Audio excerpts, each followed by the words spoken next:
విముఖత వ్యక్తం చేస్తున్నట్లుగా తెలుస్తోంది. సో దీనికి సంబంధించి కూడా ప్రముఖ న్యాయవాది కృష్ణకాంత్ గారు కూడా మనతో పాటు జాయిన్ అయ్యారు. నమస్కారం సార్. నమస్తే అండి. సరే, ఈ తీర్పుని ఎలా చూడాలి? ఒకటి, తర్వాత ఈ పరిహారం కూడా మాకు అవసరం లేదు, దీనికి సంబంధించి ఈ తీర్పు పైన కూడా కొంత అసంతృప్తిని కూడా వ్యక్తం చేస్తున్నట్లుగా తెలుస్తోంది. సో ఈ రెండు అంశాలని ఎట్లా చూడాలి? అంటే సార్, ఒకటి ఇప్పుడు ఇక్కడ ఏంటంటే మీరు అన్నట్టు రెండు అంశాల కింద చూడాలి. ఒకటి, న్యాయ వ్యవస్థ ఇప్పుడు ఇవాళ రోజు జరిగిన ఆర్గ్యుమెంట్స్ ప్రకారం కానీ అసలు కేసు పూర్వాపరాలు ఏదైతే సిబిఐ కానీ ఆ లోకల్ వెస్ట్ బెంగాల్ పోలీస్ కానీ ఇనిషియల్ గా ఎవరైతే ఎఫ్ఐఆర్ ఫైల్ చేశారో వాళ్ళకి ఇన్వెస్టిగేషన్ చేశారు. At the same time CBI కూడా ఇన్వెస్టిగేషన్ చేసింది దీంట్లో.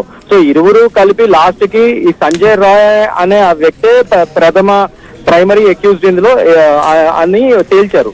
సో అతనికి కఠినమైన శిక్ష, డెత్ పెనాల్టీ వేయాలని చెప్పి సిబిఐ కూడా ప్రతిపాదించింది. కానీ at the same time Sanjay Roy తరఫున లాయర్ న్యాయవాది ఎవరైతే ఉన్నారో వాళ్ళు వాదించింది ఏంటంటే రీసెంట్ సుప్రీంకోర్టు గైడ్ లైన్స్ కూడా ఉన్నాయండి. December 2024 లోనే వచ్చినాయి గైడ్ లైన్స్. అందులో ఏంటంటే one of the guide lines only rarest of the rare case అయితేనే ఇందులో డెత్ పెనాల్టీ ఇవ్వండి, లేకపోతే ఇవ్వకండి అని చెప్పి అన్ని స్టేట్స్ ఒక హైకోర్టు కానీ డిస్ట్రిక్ట్ కోర్టు కానీ సుప్రీంకోర్టు గైడ్ లైన్స్ ఇచ్చింది క్లియర్ గా. సో దాని ఆధారితంగానే ఇవాళ రోజు సంజయ్ రాయ్ తరఫున న్యాయవాది చెప్పాడు సబ్మిషన్స్ ఆర్గ్యుమెంట్స్ ఏమనంటే ఇది rarest of the rare case కింద రాదండి. ఎందుకంటే ఒక రేప్ అండ్ మర్డర్ జనరలీ మనకు తెలుసు, ప్రతి 5 నిమిషాలకి 10 నిమిషాలకి మన దేశంలో ఒక రేప్ అండ్ మర్డర్ కావచ్చు. కానీ ఇది దేశంలో సరే ఎక్కడ ఇప్పుడు ఎక్కడైతే ట్రైనింగ్ తీసుకుంటుందో ఆ వైద్య కళాశాలలోనే ఒక వైద్యురాలకి ఒక రక్షణ లేనప్పుడు ఒక వైద్యురాలి పరిస్థితి ఎలా ఉంటే సామాన్యుల పరిస్థితి ఏంది? ఇలాంటి విషయాన్ని ఖచ్చితంగా కఠినంగా శిక్ష ఉంటేనే ఎక్కడైనా ఏ ప్రాంతంలోనైనా ఏ ప్లేస్ లోనైనా మహిళల పట్ల ఇలా వ్యవహరించేందుకు భయపడే అవకాశం ఉంటుంది కదా.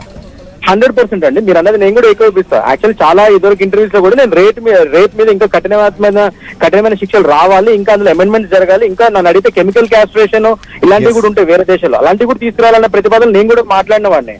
కానీ ఇవాళ రోజు ఈ కేసు పరంగా చూస్తే మాత్రం ఈ సదరు న్యాయవాది ఎవరైతే సంజయ్ రాయ్ తరపున న్యాయవాది ఉన్నారో ఇది రేరెస్ట్ ఆఫ్ రేర్ కేసు కింద పరిగణించబడదని చెప్పారు. సో దాని ప్రకారం సుప్రీంకోర్టు గైడ్ లైన్స్ ఏవైతే ఉన్నాయో ఇది రేరెస్ట్ ఆఫ్ రేర్ కేసు కింద కాదు కాబట్టి ఈయన బతికినంత కాలం ఇతనికి జైలు శిక్ష వేయాలని లైఫ్ ఇంప్రిజన్మెంట్ వేశారు, కరెక్టే.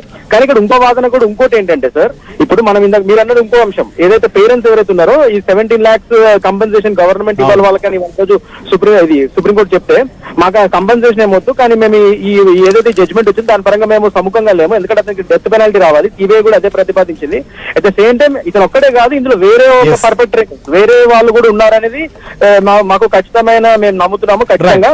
దాని పరంగా సిబిఐ ఫెయిల్ అయింది ఇన్వెస్టిగేషన్ లో కానీ, ఈ వెస్ట్ బెంగాల్ పోలీస్ కానీ దాని పరంగా ఇన్వెస్టిగేషన్ సరిగ్గా చేయలేదనేది వాళ్ళ వాదనలు. పేరెంట్స్ కానీ మిగతా ఏం జరుగుతుంది అనేది కూడా మళ్ళీ రీఇన్వెస్టిగేషన్ చేస్తారా, లేకపోతే అప్పీల్కి వెళ్తారా, అప్పీల్కి వెళ్తే ఎలాంటి పరిస్థితి ఉంటుంది అనేది. మొత్తానికైతే మాత్రం గత ఏడాది August 9న ఇన్సిడెంట్ జరిగింది. 162 రోజుల వ్యవధిలోనే సంజయ్ రాయ్కు శిక్షను కూడా ఖరారు చేసినటువంటి పరిస్థితి. డెత్ పెనాల్టీ ఉంటుందని చెప్పి అందరూ భావించారు, కానీ జీవితాంతం కూడా అతను జైల్లో ఉండే విధంగా ఇవాళైతే జడ్జిమెంట్ వచ్చింది. సో ఖచ్చితంగా ఇలాంటి జడ్జిమెంట్ల వల్ల మిగిలినటువంటి వారిలో కావచ్చు లేదా సమాజంలో కూడా కొంత చైతన్యం మార్పు వచ్చేదానికి